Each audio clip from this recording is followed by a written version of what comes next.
The Nikki Glaser Podcast. The Nikki Glaser Podcast. Here's Nikki. Hello, here I am. Welcome to the show. It's the Nikki Glaser Podcast. I am Nikki Glaser. I am here in Los Angeles. I'm joined by, in studio with me in my hotel room in Beverly Hills, my boyfriend. You've heard him on the show before. He's from the Courtney Show podcast and the Courtney Show in St. Louis. He was on Welcome Home, Nikki Glaser. It's my lover. Oh, don't. I love you, is all I'm saying. I don't mean that in a sexual way. Okay, yeah, but we cool. do have sex with each other's bodies every day. Every day. I know Not it, every Anya. day. And besties.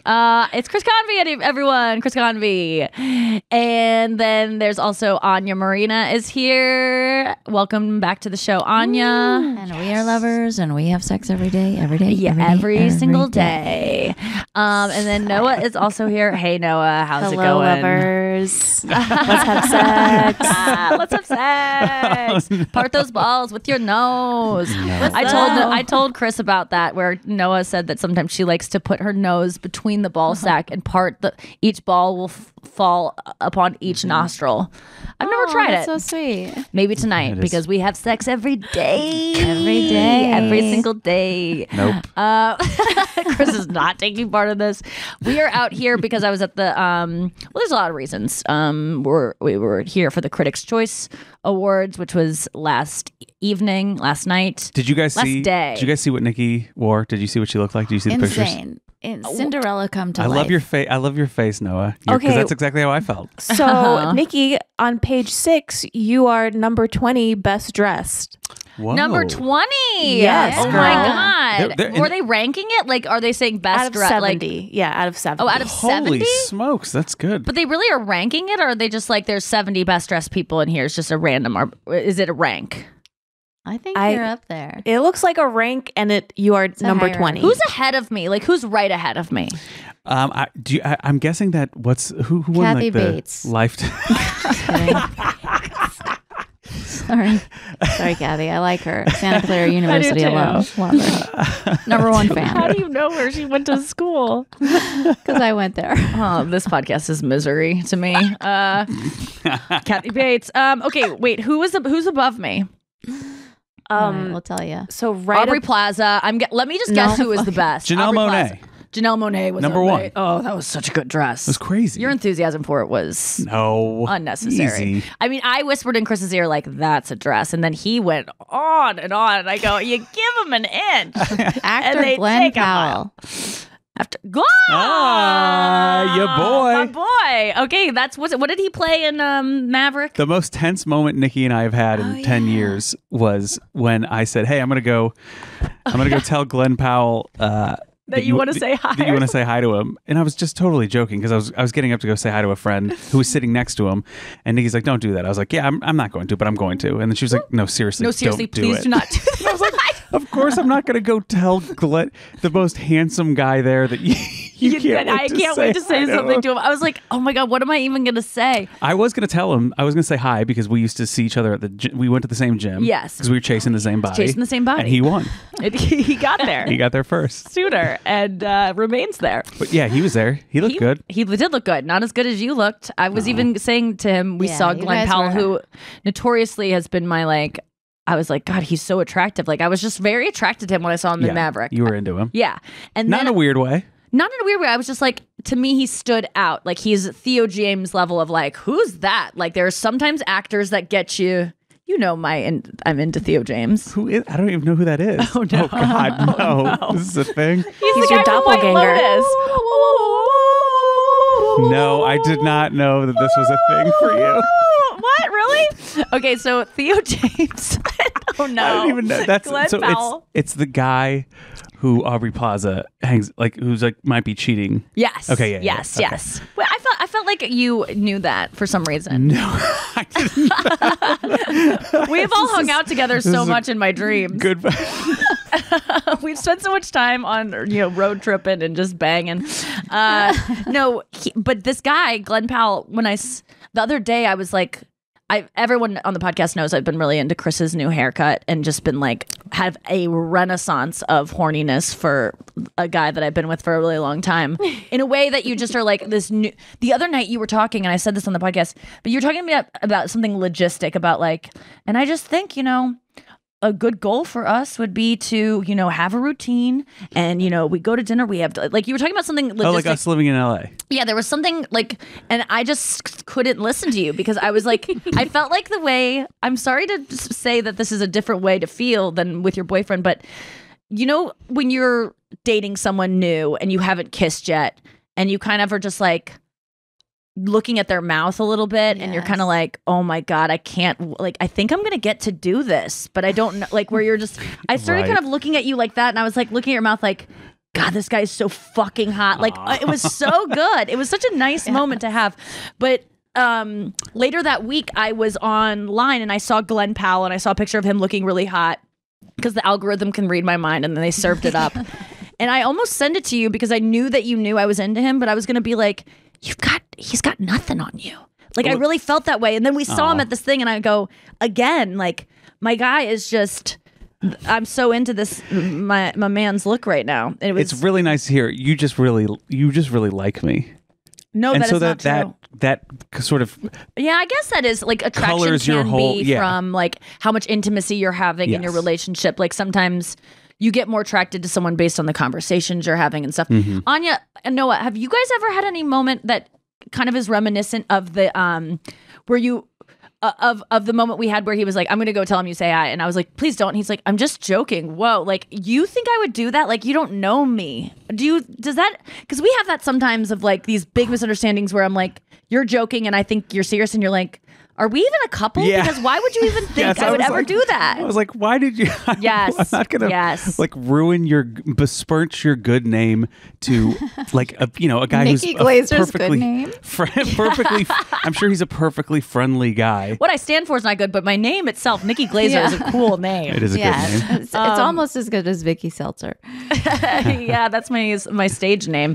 Do you guys does anything come to mind of moments like that where it's like, do you even know me? Where Matt maybe misconstrued something you said? I can't think of that. I was thinking I've definitely had that moment where he either gets a haircut or there's something, and I'm just like, I can't believe this guy with these biceps is my guy. Like, I've had that, but I can't think of a do you even know me? But I will. It's just not coming to mind. But you recall moments like that in your relationship where you've been together with this person for so long and they question something about you and you go, what? Is this our first date? God. Like, yes. And then you feel so misunderstood. Noah, you relate to that? Yeah, it happens to us all the time. Like, Avi will say something in jest and I take it seriously. And then I like start like, wait, what do you mean the shirt's off? And he's like, no, I'm just kidding. Don't you know my sense of humor? How long have we been together? Yes. Do you have one to share? No, I don't think so. But I will say that that moment last night was very quick, and Nikki wasn't in the greatest headspace. I was in a bad for like headspace hanging and laughing and having a great time. I went into it feeling so good. So this weekend we had such a great weekend. We were on the road, Albany, 2 shows, Friday or Thursday and Friday, which is awesome because usually if I'm doing 2 shows, it's in one night. And we got to stay in one city for 2 nights. So not the best city to be in for 2 nights, but the filet mignon of the Upper East Albany, Coast. Actually, it is beautiful, like the downtown area. But your Portland was amazing. Portland, 2 sold out shows. Yes. In one night, great at a meet and greets. big ass theater. I mean, how many seats was it? 1,300 or 1,700? State Theater, 1,300 for 2 shows. 2 sold out shows in one night. And you said they were really cool people too. And thank you. They were Portland, Maine. I realized it. After the first show, I was like, these people are fucking get it on a level that, there's been a few towns I've gone to. Santa Rosa, I remember, was a particularly great crowd. Seattle, particularly great crowd. Tulsa, Oklahoma City, where you just go, there's something else extra. Like they have a darkness to them that I don't have to ease into it. Like they're just ready to like do anal right away. You don't even have to lube them up. Like it's almost like they're already wet for it. Whereas some crowds, and I don't begrudge them this, I come from one, St. Louis, you need to ease in a little bit. Like, and that's fine. If you're not from those towns, don't feel like, oh, she thinks we don't get it. But Portland, Maine, they were just dirty not dirty, but just dark right away. And then I thought about it and I go, that's where Stephen King is from. And Stephen King, if you really look into some of his stuff, I haven't read a lot of his work. Like, I haven't read any, really. I think I read Salem's Lot and then I started reading this other book.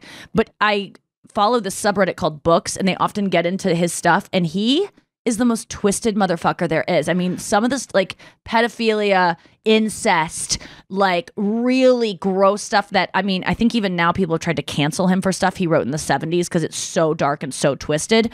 But that's kind of that's a good point about even the material you're doing right now, because I think you mentioned the word dirty. I think sometimes that's what people expect. But right now, what you're doing is darker than it is. Yes. Like there is, because it isn't just dealing with, Cum.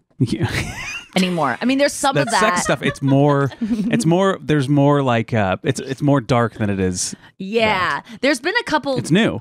It's cool. It is. There'll be whole sets where I think I've mentioned this before, where I just go like, oh, I didn't really talk about sex at all, and that's kind of what people expect of me. And then when you get into it, you realize, oh my God, sex jokes are such easy laughs, because it's not easy laughs. I've never said it was easy. It's easy for me because I enjoy talking about this stuff, and it's not hard for me to talk about my sex life, but it's just in terms of getting laughs, it's easier. It's just a place to go where it's like guaranteed, because people love. And if I'm talking about something sexual, it's not well trod already, I don't think, because I'm usually talking about stuff that is just so out there. I mean, I'm not You're not doing it for effect. You are doing it because it's just a natural part of who you are. You're open. Yes. You're open and honest about things, and you're saying things that maybe other people wouldn't be willing to say. Yes. And that is also why I just did a, if you guys want to check it out, I'm going to be in this podcast called the Celebrity Book Memoir Club. I forget. I got to look up the name of it. It's Chelsea Alvarez's show. It's not Claire Parker. It's Chelsea Alvarez, but it's coming out tonight. And we covered the Harry book, and she usually only does female memoirs, but she made an exception for this one. And we did the Harry book, and I love it. Oh, Anya has it. Are you reading it? We are reading it as a couple, Matt. I mean, not together. Oh my God. I know. I have a feeling. I'm only 15 minutes in. I'm doing the audio. Matt's doing the actual book. He's not cheating, and I already get it. I'm already like, oh, I'm in. I get it. Yes. Well, here's the thing that I just realized in doing this book club with her. I love this book so much because, for the same reason people are hating this book, which is like, it's too overshare. They're like, we didn't need to know that you had frostbite on your penis. We didn't need to know that you put a cream on it that your mom used to wear, and that you smelled your mom in the room when you were putting a cream on your penis. And I love it because people do when you start to have those thoughts about this book of like, why did we need to know this? Because when you share little details where you go, I didn't need to know that, it builds trust with your audience to go, well, then they're not going to hide anything else. If they're giving me this little disgusting factoid, then I can trust them in other areas that they're not going to gloss over stuff. So that is why I really liked this book, because he talks about things that I've only heard comedians divulge on that level of specificity of, I think I said that wrong. I think I put it in specificity. Listen, Andrew's not on the show anymore. Someone's got to pick up the slack. Charcuterie. Sure. Specificity. Specificity. Specific. Seriously, talk me through this so I'll never fuck it again. Fuck it up again.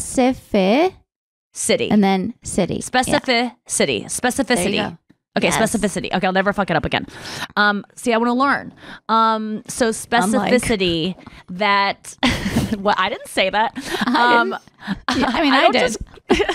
So I would like. So I just like that level of like overshare, because it just always reminds me, I said on the podcast too, that when people are ever asking me for like my worst heckle story, it's always just a girl going, ew, after one of my jokes. And I go, oh, really? Ew? Does no one ever come you've never had tasted cum before? And she goes, I mean, yeah, but I wouldn't talk about it in front of people. And that was like the most shameful moment of my life, because she made a really good point of like, we don't need to know this, Nikki. And so I really like that he did that. I like that you, like, listen, I don't love every part of this. Yeah. But I do appreciate that you are that way, because I think you and maybe, I haven't read the Harry book, maybe Harry in some ways have helped make people feel less alone. When people are that open and that honest about things, other people are thinking some of the same things. Sometimes not everybody is, but it makes those people feel a little bit less alone or a little bit less weird. Shameful. Yeah, about less who shame. they are. And that's what I do appreciate about what you do, and I guess what Harry did in this book is... I call him H. Yeah. So you got to hear the audio book for a little, because it's insane. He's like, the past is the past, but the past can't be repeated because of the past. How good was the first... you already got through it, but the moment that I turned to Chris in bed, and I already said this on the podcast, I think, but I was like, oh, this is good, was the moment that he says... I bookmarked it. He said, I looked at Willie, really looked at him, maybe for the first time since we were boys. Now, this is at his grandfather's funeral. Is he talking about his penis again? No, but Willie is what they call penises in England. And so this whole book, he calls him Willie. So it's pretty much, he hates his brother through this. And his brother hates him too. That's sad. It's not good. They'll never ever speak again. I can almost guarantee. No, and Anya, has any person ever had a fall from grace, like physically looking the way they look, like Prince William has? You mean because of how he's aging? Yes. Oh, because of the balding? Really? Yeah, I thought the he was balding. attractive, but he gives him a little dig just in But that this is part. it. I looked at Willie, really looked at him, maybe for the first time since we were boys. I took it all in. His familiar scowl, which had always been his default in dealings with me. His alarming baldness, Brutal. more advanced than my own. His famous resemblance to Mummy, which was fading with time, with age. In some ways, he was my mirror. In some ways, he was my opposite, my beloved brother, my arch nemesis. How had this happened? And so that's when I go, the baldness, the alarming baldness, worse than my own. I was like, let's buckle up, bitches. This is going to be good. And it is good the whole time. So leaving Portland, Maine at 4:00 in the morning to then drive 2 hours to Boston and get on a flight to LA, to land in LA at 11:45. And then I had to be at the red carpet by 3:00. I was in great spirits because I didn't have to present an award. Mm-hmm. I didn't have to do any interviews. I was just there to dress up. I already knew I lost the award because they told me that they would tell me on Saturday if I won or not, and I didn't hurt. And it's great to lose to Norm Macdonald. I lost to Norm Macdonald, yes. If you're going to, Rest in peace. And that special to me was so fucking phenomenal. So yeah, I was more than happy to lose to him. There was no pressure on the day. I just get to be with my boyfriend. We get to go to this event. We get to look at celebrities. I get to dress up. I get to be with my hair and makeup team, my stylist. Everyone is so fun. I was like so excited. And I started to hear this voice in my head that was like, Nikki, you're projecting too much in tomorrow. I was texting Chris being like, I am so excited. I have no obligations. It's just going to be fun. It's just going to be the best day. And I was like, there's too many expectations. You are too excited about this. And the expectations were not high because it's just all we had to do was have a good time. And I was setting myself up. I had this voice in my head that said, expectations are future resentment. And then I land and we will finish the story when we get back from this break. Great tease. Not the first time I've heard that from you. Oh, please. So, land in LA, go right to the hotel. My stylists are already here set up with the rack of clothing, and then my hair and makeup team is here all ready to go. Chris meets me in the valet with a fresh Starbucks that he got me. I mean, it was so nice. Chris, you know I'm her. so excited. Yeah, I get my hair and makeup done. We pick out the dress, which is gorgeous. I had tried it on before to maybe wear to the People's Choice Awards, and we deemed it to be like too award showy for the People's Choice Awards, which is more like fun and like kind of flirty and like pop, but this is more regal. I was like, what other opportunity? I've no... Who knows if I'm ever going to be nominated again? Like, this is where you get to really dress Oscar glam, Critics' Choice Awards. And so I wore this like bustier, like it's like had a, what's it called? Yeah, bustier where they... Like a corset? Corset, yeah, corset top. And ba-ba-ba-booms, boobs out, spilling out the top, very Bridgerton. And then, and it's beautiful. And it's like, you know, you really got to suck into it, but it wasn't like deeply uncomfortable. The shoes definitely were. They were too small. They put my foot into it like a little wedge, but they were cute. But they were, to be fair, every shoe is too small. That's a good point. My bunions, even Crocs, I suffer slipping those in there. I mean, these were so painful, but it didn't matter because when your adrenaline's running, your feet don't hurt. I always say this. People always go, the boots you wear on stage, the heels. And I'm like, I don't feel my body is numb. I'm like, I'm having fun. I'm in the moment. I don't feel any pain. The second I stop, I step into the wings of the stage. I'm not even joking you. I will be on stage for an hour and a half, not one single pain in my foot. I won't even think about my feet. The second the foot enters a dark space where there's no spotlight, it starts screaming pain. It's such a psychological thing. Yeah, like mentally. And I rip them off my feet, and people always think, oh, you poor thing. And I go, no, they just started hurting literally 1 second ago. And it's bizarre. So as soon as the adrenaline wore off of like getting into the car and I have to lay completely flat. The way if people haven't seen her Instagram, is it I don't on your think Instagram? I posted it on my Instagram. Oh, it's too funny. I'll post it on the podcast Instagram. It's so funny. Nikki had to do like a reverse crunch, leaning all the way back. Yes, for like 15 minutes of the car ride. Wrinkle the dress because the dress was very wrinkleable, and then also the corset. I learned throughout the evening as I'm sitting down after the red carpet that never happened. We'll get to that in a second. I'm sitting the whole day. The boning within the piping, like the metal that's in the corset bent as I sat. So it bent and flipped up at the bottom. Oh, no. And then when I stood up again, it's just bent like this because I've been sitting it was very smart of me not to do that in the car. So we get to the event. The red carpet closes at 3:30 is what we're told. Yeah. And I get there at 3. I mean, I could have gotten there at 3:25, and if it closed you can rush through the red carpet. I've done it before. And we get there, and the red carpet is closed, which is not closed. There's a line. I see people in line to go to the red carpet, but we are being told you have to go downstairs to the basement. There is a step and repeat down there, which is like kind of the backdrop where people take pictures with. But I have to go, and I am about to cry because I'm telling you, this was a fun date for us, and there were a lot of reasons I went and decided to go. But if I would have been told that I would not get red carpet pictures, knowing what I know now, I still would have gone. You just would have handled your whole day differently. I would have. No, I don't think anything would have been different. I don't think I would have gone, actually, because the whole point of this is to get a red carpet photo so that you can put it on your Instagram and people can go, wow, Nikki's famous. And then they give you I hope you understand, the listeners listening. I know that all of this is bullshit, but you got to know that projects that you do don't matter. What you do doesn't matter in Hollywood. What you make rarely matters because not everyone watches everything. People watch like 2 things.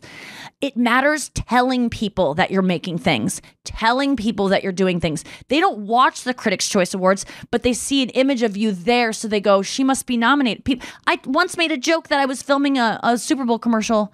I wasn't. I thought it was a joke. People assumed I was in a Super Bowl commercial and thought that I had more value just because of the joke of me being in one. So this is like, it's all about getting that photo.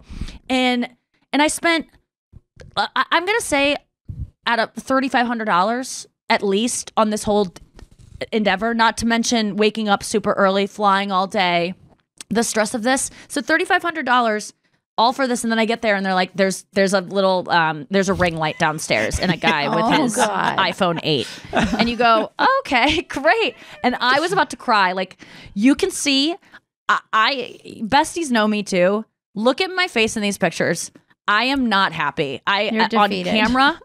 No, even when like during the, you'd never know. I look pretty, but I look sad pretty because I am pretty so angry. Yeah. I just was looking at pictures last night in bed with Chris, and I was like, I really couldn't fake it because I was trying to just be like, just look happy and like let it go. Like, it's not that big of a deal. What are you crying about because you didn't get to do a red carpet? Oh, poor Nikki. I was really trying to be like, maybe if I did the red carpet, I'm trying to be like, it was meant to be. I would have been shot on the red carpet, or so, like a lighting fixture would have fallen on my head, and I would be, mentally handicapped the rest of my life. I was trying to think of all the things I avoided by not doing the red carpet. That didn't happen to anybody else up there. I know. Unfortunately, I was looking at some pretty women that I was like, they could use a conch on the head. Not that this is like an equivalent thing, but I always think because of the radio show, and this doesn't really apply if you don't have like an outlet like your podcast, but every bad thing that happens to you is also a story that you get for your podcast. Yes. But I feel like the story of me walking the red carpet would have been better than the story that I didn't get to. And I agree. I mean, it's really just, I know it's just a silver lining. No, it really does help. And Chris, you do help with that a lot of times because you have changed your outlook on your life because of your radio show. I can tell when bad things happen to you, or like you can flip them and go, this is a good story. It's a good radio story. It's a good radio story. And just doing things. I mean, in general, going to this thing, which ended up being great. But the problem was I was in a bad mood about the carpet. And then we sit down to go to the event. And beforehand, we're like in the area where there's like that shitty little red carpet thing in the basement. But everyone is there. There's Cold Stone Creamery, like has a setup for people to get ice cream. But we're seeing so many celebrities. Like I'm like Seth Rogen, 8 o'clock, you know, who was the first people I saw when I got in there? Seth Rogen. I passed right away and I was like, oh my God, Seth Rogen's here. Well, I saw Giancarlo Esposito was there, which was kind of fun for me. He's in Breaking Bad and stuff. But then Johnny Knoxville, Knoxville was there. Laura Prepon, who looked amazing. She my God, great. She's on the list too. Behind you, way behind you. She looked amazing. Well, we made a joke when we first went because he didn't see her, and I go, Laura Prepon. We don't need to really? do this joke. I think it's funny because you didn't know. I didn't even see her. He was just, making a dumb pun, and he was like, yeah, more like post-pon or something. Like, it was bad. Just like about her age. Just for Nikki. But he hadn't seen her. And then we get in, and he goes, oh, holy shit. And I go, easy. Like, he goes, no, more like, Laura, what was your second joke? Free cum? Couldn't call it. No, I didn't say that. Anya. Thank you. She's a great example of someone who's embracing their pallor and doesn't need a spray tan. You always talk about like, I need more examples of girls that are pale. They're not like me though. She's not like me.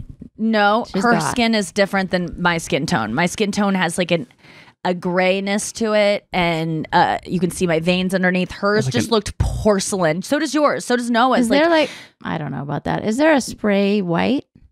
Like, can you spray yourself white? We should ask Dita Von Teese. Speaking of which, a light color. Yeah, I finished the Manson doc on HBO. Oh my God! I told Noah or Anya to watch the Marilyn Manson documentary. It is wild. That man is walking free. For anyone who and is it Von? No, Kat Von D had a party for him. I mix up her and Dita. Dita is not associated with Marilyn Manson. Dita's in Bejeweled, the music video for Taylor Swift. So Dita was married to him. Yeah, she dated him. Really? They were married. Oh my God. Well, she escaped. She's not co-signing anything he does now because after you see that documentary, anyone who supports him, I think Kat Von D just had a birthday party for him.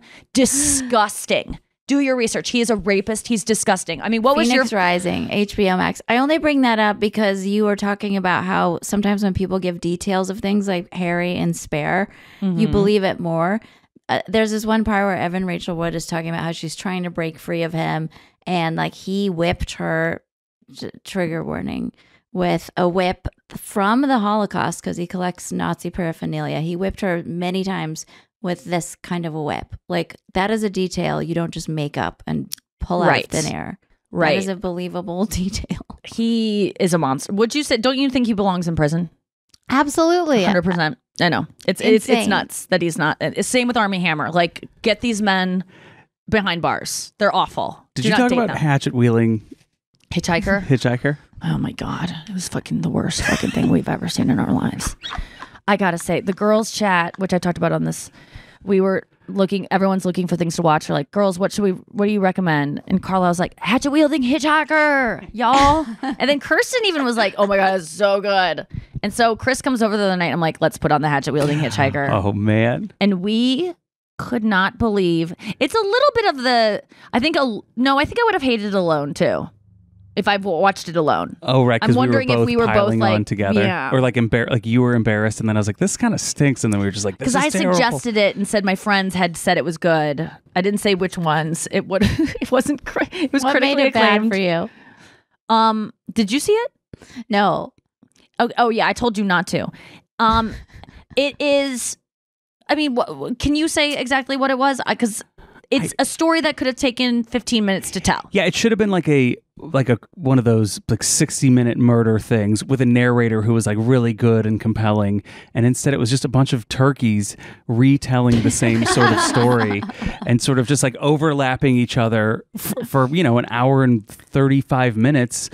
And, nothing was all that compelling. It honestly could have been a 12-minute documentary where you just get the full story and you're like, man, I can't believe that was a moment in time. It just shows me how dumb they think we are. It was one of those times where I go, I wanted to turn it off. We almost got to the very end, and you were like, we got to watch the last 3 minutes. And I go, this has been disrespectful of our time the whole time. I don't want this. I don't want the numbers to say I finished this, because they're studying you. You got to walk out of a movie if you think it's bad. You have to get your money back. I didn't know. If I would have known that, I would have been like, oh yeah, definitely. Don't let the algorithm win. Well, yeah, I don't want them to. I'm mad we even got that far. Yeah. But at that point, we were just like having fun, making fun of how bad it was. Just nothing. It was like the Cecil Hotel documentary, which I found more compelling. I mean, that was Cecil a 3-parter Hotel. that should have been 13 minutes. Remember the girl in the elevator that saw would do the weird things, and drowns, and that's yes. That one's actually good. That's an interesting story. This wasn't that good of a story. And Carl was like, I don't want to spoil it. You haven't even gotten to this one part. And I got to the one part. I'm like, it wasn't that good. Sorry, Carlisle. But I really resented the time it took from my life. I resent right now even spending any time talking. Oh, sorry, my bad. No. It was it was bad. Do not watch it, everyone. Or do watch it and let me know how much it sucked with me. What were you going to say, Anya? Phoenix Rising could have been 1 part. It was 2 parts. They really milked that. It was a little too long and lingering. Yeah. Mm-hmm. We need to wrap these things up. Or at least give the option, HBO Max, to speed up the speed. At least do a Hulu for me. Or a does Netflix. Hulu allow you to do Netflix. one? Well, yeah, Netflix is kind like that, and you can get through it a little bit faster. But so then the People's Choice or the Critics' Choice Awards, it is star fucking studded. It was insane in there. It was. We chatted up Wells and Sarah Hyland. I ran into them again. Also hung out with them at the People's Choice Awards. They were nice to chat up. And then we took our seats at a table, and sitting next to us, because we could see on the table like people's name plates, was Matt Smith, which did not ring a bell to me, but he is a Game of Thrones guy. Yeah, well, Game of Thrones and The Crown, Doctor Who, The Crown. He's had a huge year. He was in a movie with Jared Leto. He's a big deal. And Everyone the guy thought that was Chris for a second. Yes, he looked like Chris. He looked like Rob Lowe. That was his agent. He was the coolest guy of the night. From UTA. Bill, he was great to sit next to. He was hilarious. And the cameras thought we were a couple, because at one point I was just like leaning this way. My arm was like flush with his. He's a gay guy. I felt like comfortable with him. We were kind of like just broing down a little bit about. He was awesome. He was really cool. And yeah, they thought we were a couple. They gave us a 2-shot. And Chris was in front of me. Chris was right next to Kate Blanchett. She was right in front of us. It was insane. He helped her with her chair when she came back after winning an award. He pulled out her chair. Convy. Yeah. Did she thank you? Gentleman. Yeah, she like gave me like a smile nod? look. I'll kill her. You guys got to see Tar. It's a great film for a couple to watch, and then we can discuss after. It's so good. Is it going to cause some tension? Are we going to go? No, it's fun to piece things together. There's a lot of clues in it, and you're like, wait, did you catch this thing there? Because that totally corresponds to this other important thing. So it's kind of fun. I'll catch it. Okay, would you watch Tar with me? Yeah, that was the thing about the Critics' Choice Awards. I wanted to watch all those movies. Everything, Everywhere, All at Once. Oh man, I want to see that. Great. Yeah, and Brendan Fraser was. Brendan Fraser so is unwell. Sorry, everyone. Really? Physically? No, physically he looks great. He's emotionally a broken man, and he's crying. Like, it's just, I'm sorry, you're actors, and you played a fat guy. What? I can't, I don't care about. Well, I know nothing if you're gonna give Austin Butler a pass for pretending I do give him a pass because I just do believe that when you portray a character, it can be in your DNA. Well, then why can't that happen to Brendan Fraser? He played a broken. He played a broken man. I actually made a joke that was like, why can't Brendan Fraser's not getting any shit for wheezing up there? Because I was like, is he still playing the fat character? Because he came up on stage and he was kind of like, and I was like, oh, he's doing.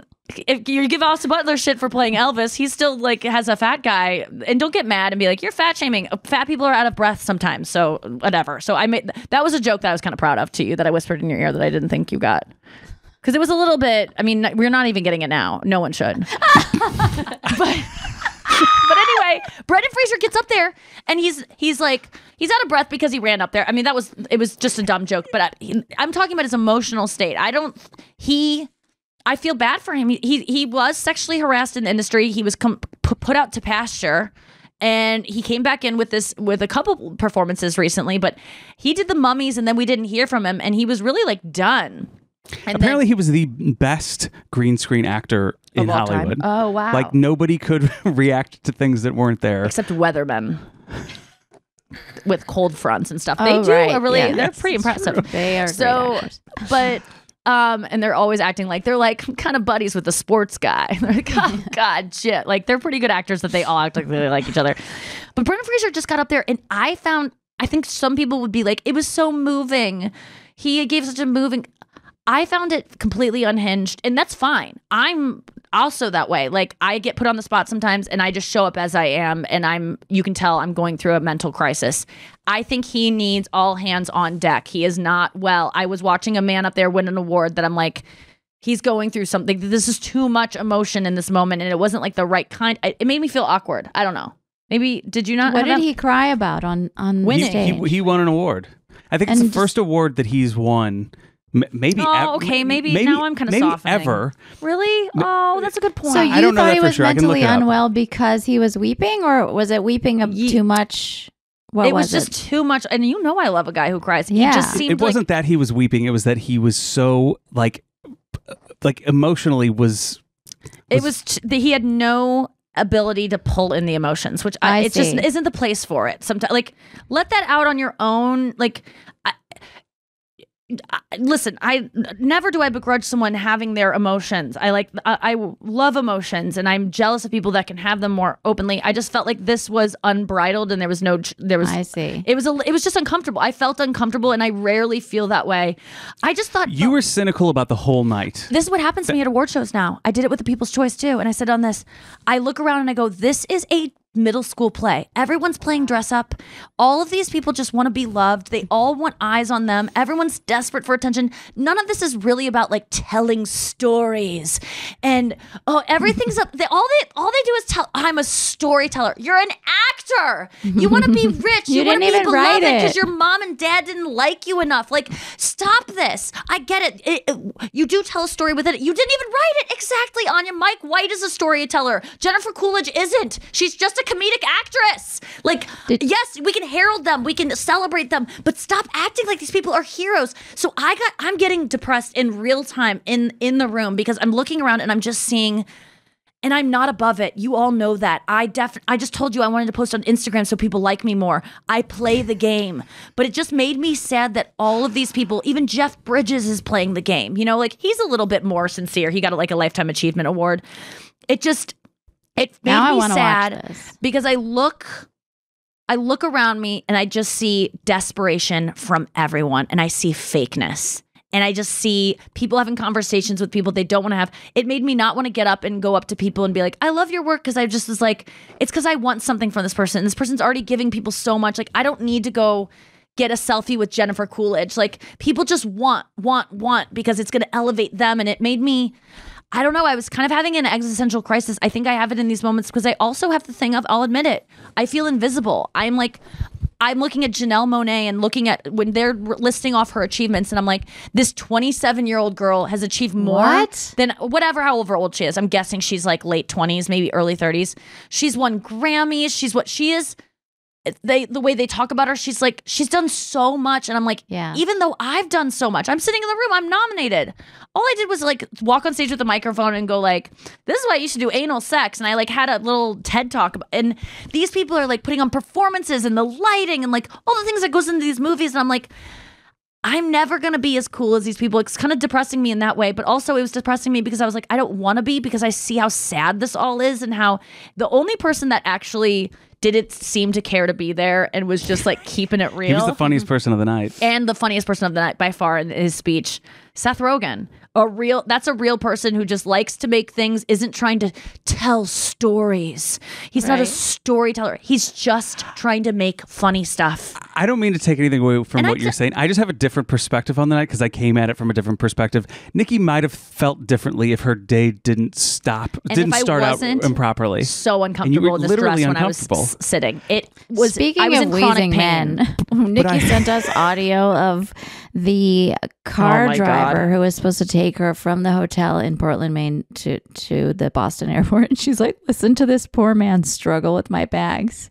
This is the audio of him after he got the bags into the car, and it took him 10 minutes.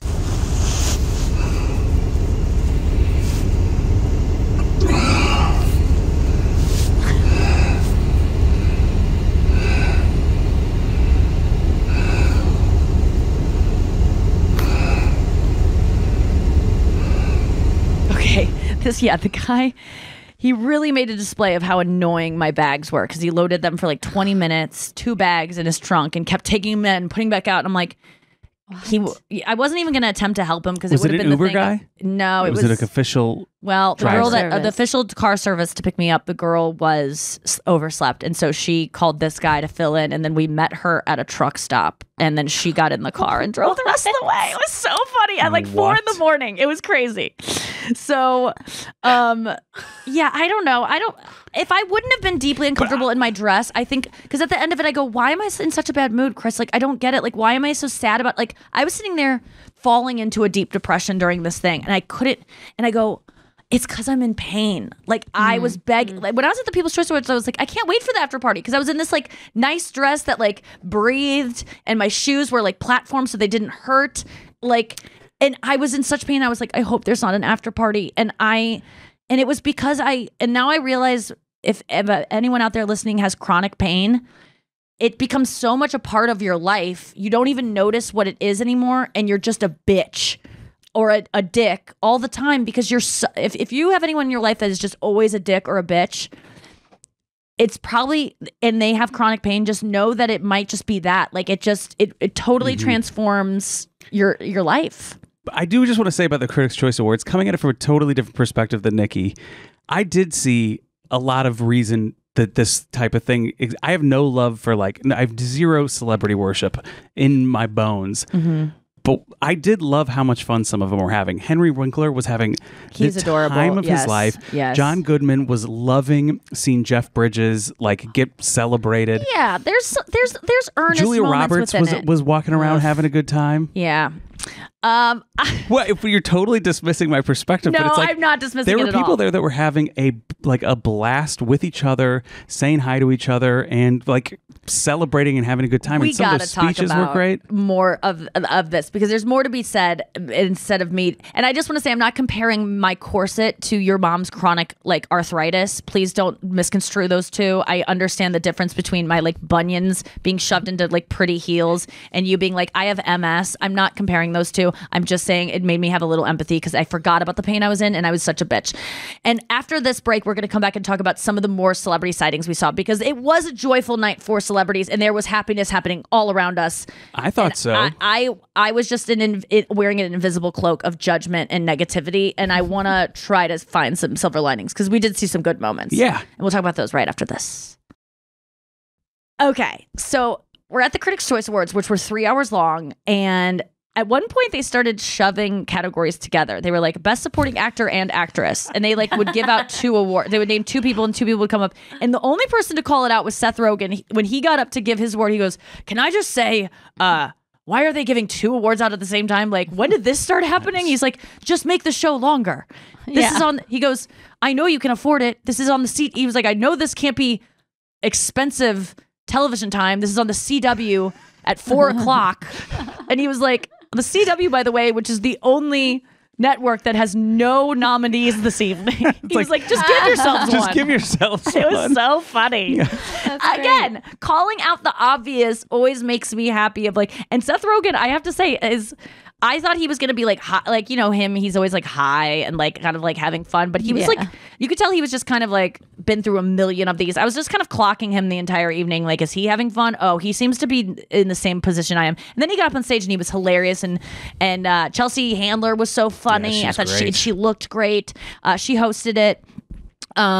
Who were some other standouts? We were also sitting at a table with the other Game of Thrones girl. Wait, what other Game of Thrones girl? Or maybe House of Dragons girl. I don't know. They all look British. There was another table? No, the young girl that was Millie Alcock. Millie Alcock. Millie Alcock. Oh, I thought you were saying it was another table. Oh no, at our table. So we were at the Kate HBO. Foy was there, and she came over to talk to me. So we were sitting with Kate Foy. Oh, Claire Foy. Claire Foy. Oh yeah, she's on the list too. Nikki was sitting almost right next to Matt Smith. Yeah, you're one away. He seemed pretty cool. And then that Millie Alcock was there too, sitting next to him. And they were having a good time. And then Claire Foy came over and started clowning with them. They were laughing up a storm. I have to say, it's kind of fun. A cool thing I noticed is that celebrities aren't that hot in person. It is really something about what film captures on them. Because a lot of these women, particularly... I'm like, that girl has an interesting face. Like, I'm like, she must be famous because I just recognize it. Like someone like Claire Foy, she wasn't like breathtaking, even though I think on film, maybe I'm wrong. She just looks normal. I mean, breathtaking. Yeah, like, absolutely. Is her face like that? But in person, she just looked normal. Not like she didn't look beautiful, but she just looked. There was something about it that was like, oh, I just want to stare. I wanted to stare at her so bad because she just looked. Like her face was just, you were drawn to it. Julia Roberts looked stunning. Kate Blanchett looked so much like Anya. I couldn't even take it. Like she was getting her award, and I go, Chris, she looks like Anya. Because I kept being like, who does she look like? She's never looked better. And she looked amazing. She was wearing a linen dress. God. Like a khaki linen dress. Brave. It looked like it was out of like, yeah. That it was wrinkles. so brave. But I feel How like is she sitting not in on the her. limo? I have a feeling that even the fabric linen was like, we can't wrinkle today, guys. You can't do this on this woman, because she was just, there was just an air around her. I mean, we were sitting right next to her, so we were in the air. I could barely breathe. It was just like, it was just a vibe. I wonder how she smells. I mean, 100% good. There's no way that she is ever like there was one someone made a joke that I have in my act. Was it Chelsea? Yeah, I think she said something about water. She was like, something about this film is about honesty, and she was like, not the kind of honesty where women say that, I've just been drinking more water, and that they're taking Ozempic, which is the diabetes medication that every woman in Hollywood is on. Let me repeat, if you ever see a picture of a woman who's suddenly thin or is just slightly more thin than they have been most of their career, they are on a diabetes medication that makes them shit and feel sick and puke all the time, but they look amazing. You will never look like them doing their exercise regimen, doing their skincare regimen, eating what they say they eat in Allure magazine. Follow me for 1 week. This is what I eat in a day. They're lying to you. Their exercise routine, it's not that they're taking a medication that makes them not want to eat, okay? Unless you get that, you won't look like them. Stop doing the regimens they're selling you. I'm telling you. Everyone in Hollywood is on this medication. I'm looking into it. No, I will not take that. I mean, I wish I didn't have recovery from my eating disorder, or else I would be definitely trying to get it, but I will not ever take that stuff. Final thought. What were some other highlights of celebrities we saw? For me, I mean... for me, it was like I got to see a guy I went to high school with win for Abbott Elementary. That was and it was cool. really cool because he was... They went up to accept the award, and he was in the bathroom, and they had to name check him, so that was fun. Yeah, otherwise he would have just been one of the suits in the background. But instead they were like... He had like a big moment. What's his name? Pat Schumacher. He's in the bathroom. That was a cool moment for him. I'm trying to think of, like, there were some other people that I was just like, oh my God, I can't believe that's really stand out? The one woman who won for Abbott Elementary, who said, I want you to pull in the camera. She was like, no matter who respects you, they may not like you, they may not respect you, they may not love you, they may never like you, but as long as you can look yourself in the mirror and love what you see, that is all that matters. And I was like, fuck, was she white? like chills. No. Certainly not. Could you not tell from my impression? That was a joke. Quinta Brunson or something? Yes. She was amazing. She's awesome. That was good, Nikki. I feel inspired. It was awesome. And I was like, that's what people need to hear, because that was the one true moment of the night, which was like, it doesn't matter. There was a lot of that. A lot of Black women, like Janelle Monáe being honored was incredible. And then Niecy Nash winning. Niecy Nash looked probably, she was awesome. the number That was one for me, exciting. that dress and her figure. And like, she looked the best. And she was great and excited and happy. And she said, you know, I was told I was always a comedy, like the comedy world loved me. And then, you know, I always told my mom, like, Mom, I'm a dramatic actress. Like, don't you think I'm good at drama? And her mom was like, no. But she was like, you know, I always just, I think this sentiment was said a couple times from Black actresses that were told, like, you don't fit in here. You're not, and I can only imagine being a Black actress and coming up in the 90s, as a lot of these women did. A lot of them were character actors throughout the 90s and early 2000s. Only now has it become like, we need to embrace people of color in film, and we need to celebrate them and like push them forward. But it must have been fucking hell back then. Every single lead goes to a white thin girl, or you know, like every single one. And then the other roles were probably just like these like token roles that weren't that cool. Yes. And I mean, it was cool. A celebration last night. It was actually like, how did people treat you? Invisible. No, listen.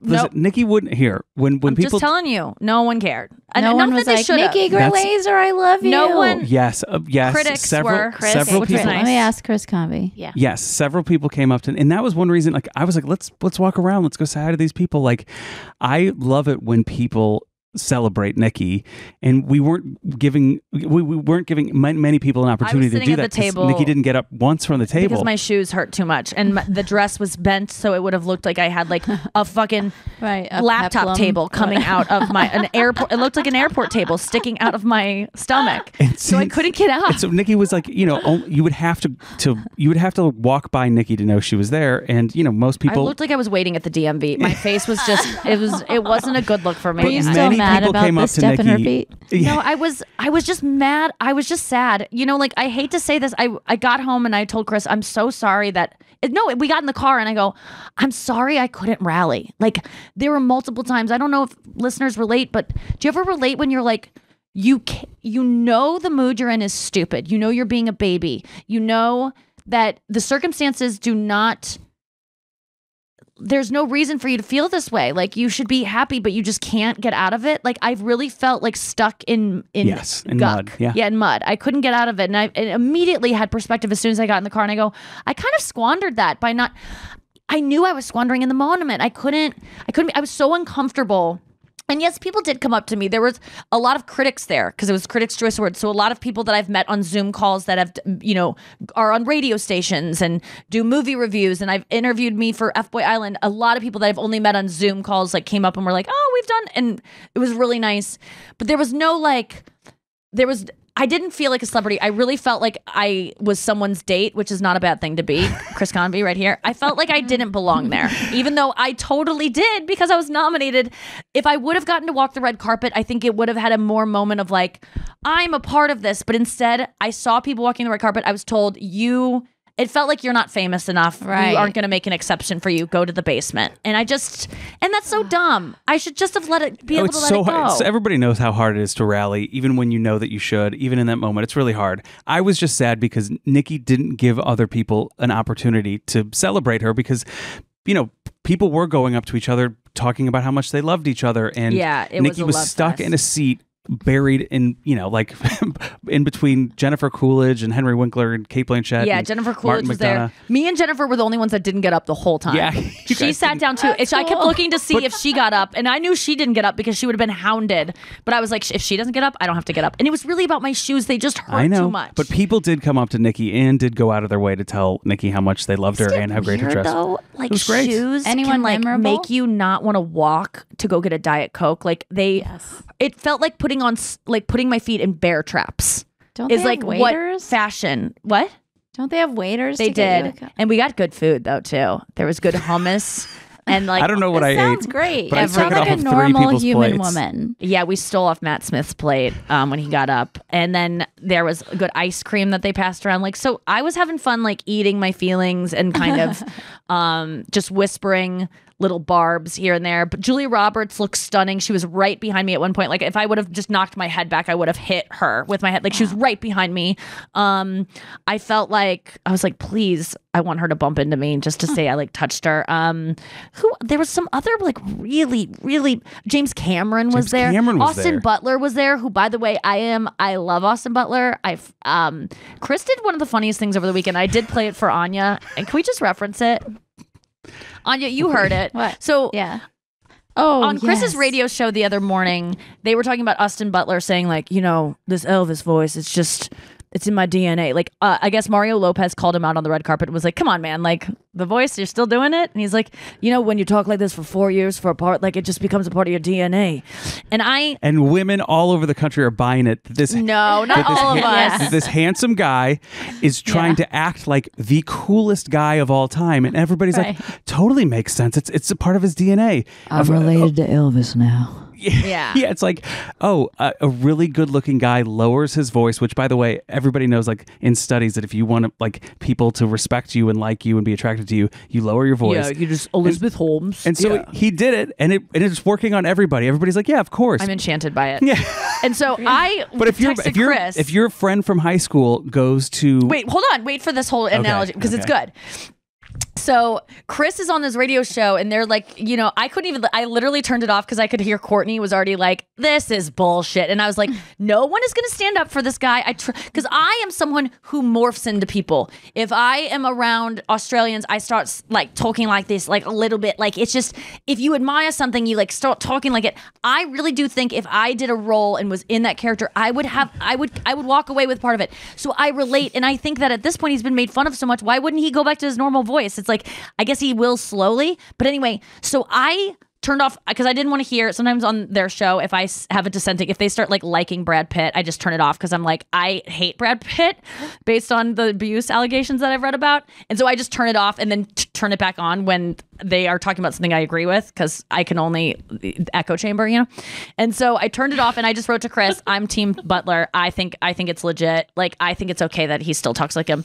And then Chris later that night, we have this thing where so we're really into the show I Think You Should Leave, Tim Robinson's show on Netflix, and there's this one We're obsessed sketch, with it. Obsessed. There's this one sketch where he is a folk singer in a band in like the 50s. In the 50s, and the lead singer of the band is trying to get a record deal, and he plays this song, and they're like, we're just not looking for that kind of music. And he goes, oh, you're looking for something else? Okay, what about this? And he's like, he starts playing the song, and then the record exec is kind of like, whoa. And then Tim Robinson's character, who he's like the bassist in the background, and the lead singer just goes like, follow my lead. And so he starts singing the song like about, it sounds like a Johnny Cash song. It sounds like a Johnny Cash song. And from Tim Robinson's perspective, it's like he's making it up as he's going along. Yeah, he's like, oh, the lead singer's making the song up, like, let's make up a song together and like, wow, these execs.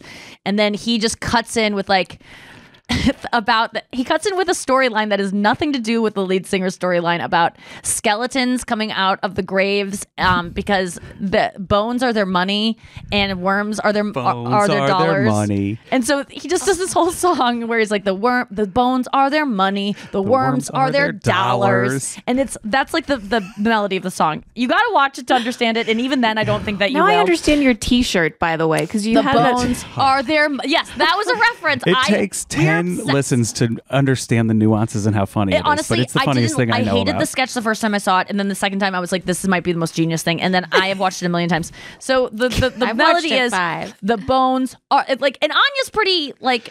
Anya, like you watching it 5 times means there's something there. Yeah. So the bones are their money, the worms are their dollar. And so Chris and I started having conversations where we would do it in that melody, but we realized it was only things that were like too hard to talk about in regular. So Nikki would be like, maybe we should move in together. I think that it's time. I feel like we can get a bigger place. I feel like it's a natural transition for us. I'm not saying we should get married. But maybe get a bird. And so we were laughing that's like a really good way for us to convey like heavier topics to each other, because that song makes us laugh so much and it makes us feel safe. It's like our inside joke. So then Chris was like, over the weekend, he goes, I have an idea just in the same line of like you and I communicate really heavy topics to each other with this like song. I think we should also be able to like be critical of one another using the Bill Burr voice of like, and we also send each other Bill Burr clips all the time. And so Chris, I go, and I wrote back to it, not wrote back, we were leaving voice memos, and I go, first of all, I'm really scared that you want to tell me something and you're gearing up to like confront me. Like, what do you need to criticize me about? I was so nervous. I was on the road. I was like, okay, I totally am into this. And it didn't sound like he was in a bad mood, like he was about to confront me. So I was like, what is the thing you need to be critical? And it was really sweet. You were like, first of all, I don't think there's anything to criticize about you at all. There's nothing I would never criticize you.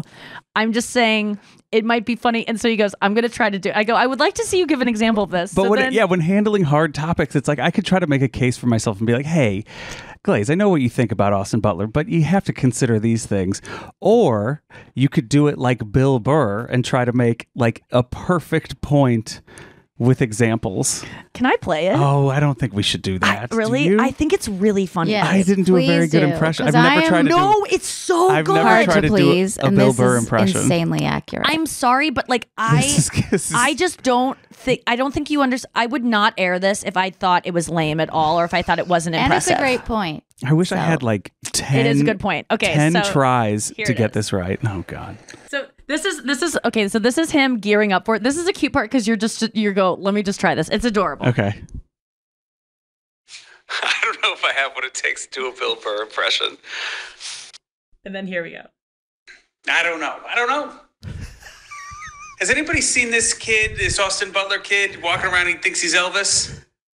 Yeah, this kid. He played Elvis in a movie for a few years, and now he thinks he's Elvis. He walks around. He's like act like Elvis. Women love it. They're eating this shit up. Billy Freckles. And then the next part. I was talking to my wife. She thinks he's hot. You can tell, but she's like, leave the kid alone. It's in his DNA now. He became Elvis. He had to become Elvis. And I'm like, you just admit it. You think he's hot. You think he's a hot kid. He's imitating the coolest guy in the last 80 years. You think he's hot. Just admit it. You mean to tell me that if Jessica Simpson moved to France for 6 months and comes back to America, starts talking about croissants, you'd hit the roof. You'd be like, this dumb cunt thinks she's from France? You're big No, you think that it's because the kid's hot. Wait, is there one more? Yes. Frank Oz. You guys all know who Frank Oz is?